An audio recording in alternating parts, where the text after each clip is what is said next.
ka.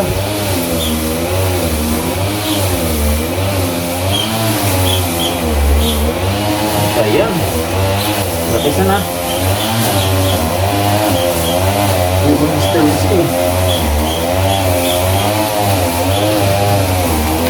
Gusto niya gumagalaw pa, tinodal?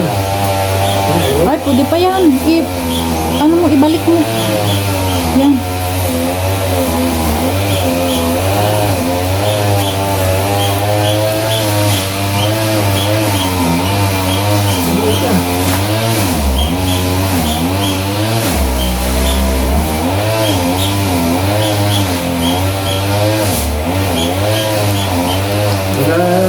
Hinahinga ang puso niya. Balik mo yan siya ka pa. Ano kami yung dulo ng puso, tapos parang ibalik mo siya sa loob. Bakit dyan ka lang? Ay, mayroon na siyang ano. Sige.